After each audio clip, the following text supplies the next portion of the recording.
ఈ వీడియోలో శ్రీ లలితా అష్టోత్తరశతనామావళిలోని నామాలకు 8వ నామం నుంచి 12వ నామం వరకు వాటి యొక్క అర్థాలను వివరిస్తున్నాను. Lakkaraju Muralidhar Rao astro and remedies ఛానల్కు సబ్స్క్రైబ్ చేసుకోండి. ఇక 11వ నామాన్ని పరిశీలిస్తే వికచాంబోరుహ తల లోచనాయై నమో నమః.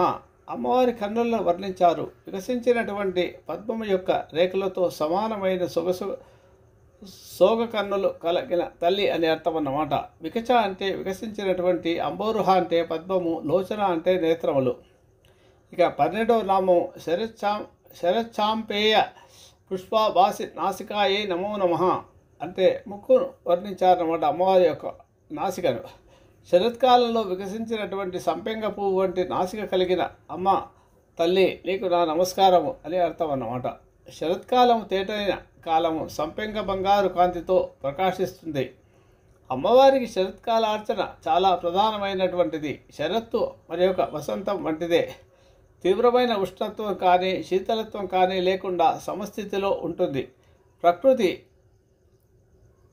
అంతా ఒక విధమైన సౌందర్యంతో పచ్చదనంతో భాసిస్తూ ఉంటుంది.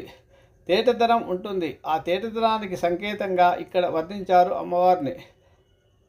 శ్రీమాత్రే నమః. ఇక్కడితో 12వ నామం వరకు అయిపోయింది. తర్వాత వీడియోలో 13వ నామం నుంచి వివరిస్తాను. శుభమస్తు. మీకు నా వీడియో కనుక నచ్చితే లైక్ చేయండి, షేర్ చేయండి. ఈ వీడియో కింద ఉన్న బెల్ ఐకాన్ను క్లిక్ చేయడం ద్వారా నా ఛానల్ను సబ్స్క్రైబ్ చేసుకోండి. దీనివల్ల మీకు నా వీడియోలు అందుబాటులో ఉంటాయి. Thank you.